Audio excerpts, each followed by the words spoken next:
Hello, kumusta po kayo lahat? Ito po ang iyong Old Body na si Nurse Kaloy. Meron po tayong isang reaction video dito sa mga comments ng mga netizen tungkol dito sa sinabi ni Alice Go.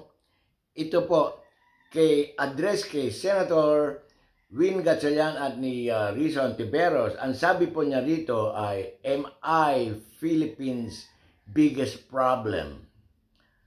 Ngayon po, meron po sa mga comments na nabasa ko at ito po ay napukaw o napansin ang aking idea.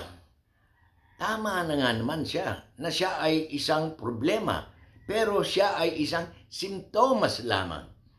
Bilang isang nurse, ihambing natin ito sa isang sakit. A simple example. Ang isang tao, halimbawa, nagkakaroon ng sakit sa ulo, nagkakaroon ng headache. Ang headache ay simptomas lang po yan ng isang huge o malalang sakit. Yun pong ibig sabihin ng komento ng ating netizen. Kasi si Alice Go or si Go Huaping, she's just a symptom. Hawak po siya ng sindikato, mga protektor.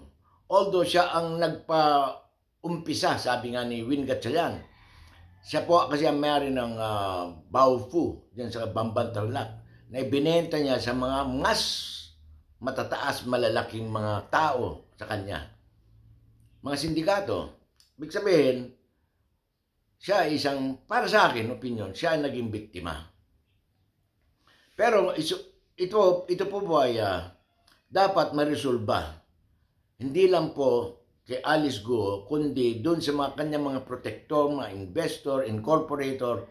Marami nga nadadamay ngayon dyan, mga katulad nila Lito Lapid, mga ibang mga senator, congressman. Pero those are still to be proven. Pero tulad nga nasabi ng netizen, siya ay isang simptomas lamang ng isang malaking problema o malaking sakit. Kasi dito sa ating bansa, para sa akin, ang malalang sakit dito sa Pilipinas ay yung sakit na cancer. Ito ay yung corruption. Matagal na po kasi yan. Okay, mapunta tayo sa kaso ni Alice Go. Ito yung pineke raw niya o pineke niya ang kanyang birth certificate kaya nakakuha siya ng passport. Ang tanong, sino ang nakinabang? Both sides ang nakinabang. Yung gumawa sa PSA o birth certificate niya, nakinabang po yan kasi usapang pera yan. Alam naman ng ating mga ahensya na bawal yon, pero ginawa pa rin nila. Yun po ang isa sa mga sakit dito sa Pilipinas, yung corruption. Okay, isa sa mga comment din ng netizen ay yung alam naman daw pala ng Senado na high risk siya, na baka ito'y makatakas, magtago, o kung ano mang gagawin sa kanya ng mga sindikato.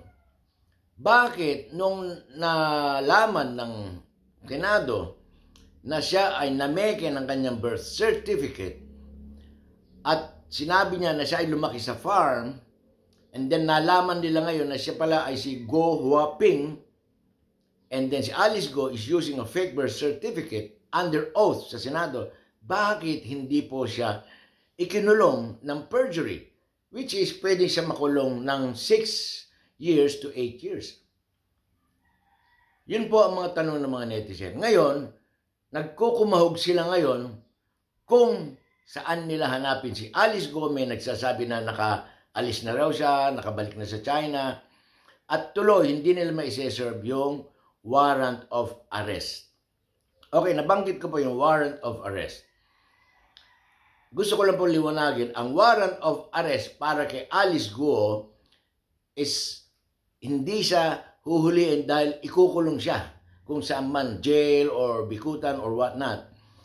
Ito po ay warrant of arrest para makompel o para mapuwersa o mapilitan siyang mag-appear sa Senado, para isabi niya o idepensa niya ang kanyang sarili. Kasi ang Senate is not, hindi po siya judicial.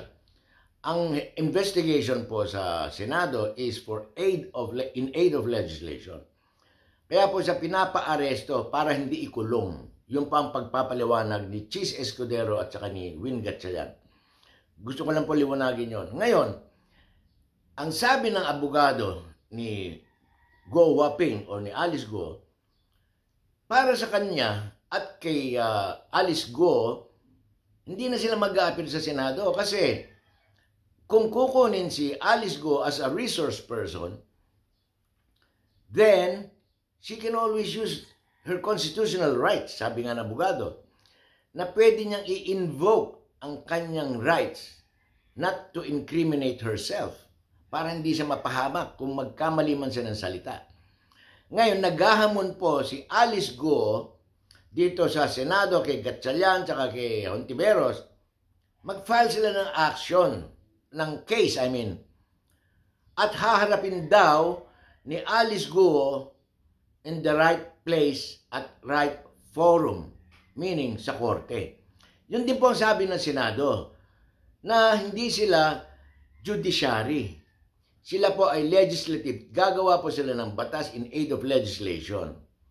Ngayon, tama naman sabi ng abogado ni Alice Go. Kasi, halimbawa, sumuko halimbawa si Alice Go sa Senado, at siya itatanungin, paaminin, at kung ang isasagot niya ay, I invoke my rights para hindi ako ma-self-incriminate. Yun po ang ibig sabihin ng kanyang constitutional rights. So, walang mangyayari. Why can't the senador file a case sa korte para maputol na yung pagkahaba-habang investigasyon na yan? Doon pa lang sa umpisa, yung kanyang pagsisinungaling sa kanyang birth certificate, sa kanyang bahay, sa tahanan, ng kanyang magulang, etc. That's already a perjury. Na-suspend na nga siya sa kanyang bilang isang mayor. At marami pa siyang incriminating evidence katulad ng mga fingerprints. Yung dalawang Alice Go sa NBI at saka sa Bureau of Immigration. Dapat doon pa lang, nagsinungaling siya, that's already a perjury. Pagsisinungaling, hindi pagsasabi ng totoo, under oath siya sa Senado. Dapat doon pa lang kinulong. Ngayon, saan nila hanapin ngayon? Si Alice Go. Yun po ang problema. Ngayon, may mga haka-haka, baka nakaalis na raw, pinaalis ng mga tao, mga kanyang nabayaran. Yun po ay isang napaka-posible. Pero may lapses din ang Senado. Ngayon, isa sa mga comment ng mga netizen, sabi nila, they are just prolonging yung investigation, trying to find, maghahanap po sila ng butas na i-link daw si President Duterte dahil marami mga picture si Alice Go kasama si Bongo, si Duterte doon sa Davao. Kaya yun ang hinala ng mga tao, it's politically motivated na pinatatagal nila, hinahanapan ng butas si Alice Go, i-connect si Duterte, si Bongo, at yung mga DDS. Yun po ay isa sa mga dahilan, siguro, kaya nag-iisip ang mga tao ng ganon. At last but not the least, sabi ni Alice Go, I will face them, sila ang Senado, in a proper place and a proper forum, which is the court.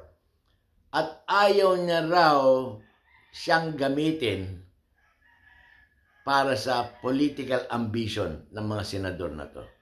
Which is, could be.